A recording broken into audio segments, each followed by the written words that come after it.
diciamo che su Udine si è abbattuta la tempesta perfetta in tutti i sensi, anche meteorologici, di Friuli Doc, dei cantieri in corso e delle modifiche della viabilità. La tempesta perfetta, visto il meteo attuale, la metafora rappresenta bene quello che ha colpito Piazza Primo Maggio, creando non poche difficoltà al traffico locale. Piazza Primo Maggio è stata parzialmente chiusa, come sempre si crea l'imbuto verso l'Ostellini e da lì ci si imbatte in un altro praticamente sequestro, che è quello di Via Diaz. Anche ieri mattina per caso mi trovavo lì, cioè, si poteva proprio chiudere la macchina e andare a bere un caffè perché era bloccato.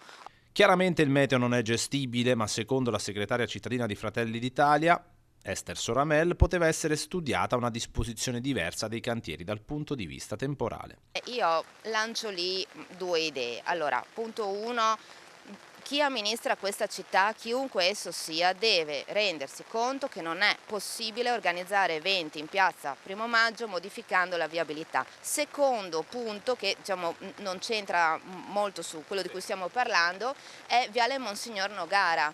Anche lì code infinite, bisogna pensare di realizzare se non un sottopassaggio, un passaggio superiore che consenta agli studenti al centro studi di accedere alle altre scuole, perché Viale Monsignor Nogara, che è l'ingresso a Udine, si crea il primo imbuto.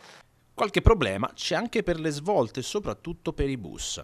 Ecco, vedete se è normale effettuare delle svolte a 90 gradi così, non sono in sicurezza, quindi ripeto, ci sarà un senso che noi non capiamo, un delirio, idem in piazzale Cavedalis dove i segnali non sono forse stati posizionati, la gente non ha capito come funziona la rotatoria e anche lì si sono viste scene più o meno surreali. E in piazzale Cavedalis i flussi si alternano, lo stress test delle scuole sarà alto, intanto c'è il problema di chi non ha capito come affrontare la nuova rotonda. Eccolo qua, arriva uno. Ecco, questo è quello che accade.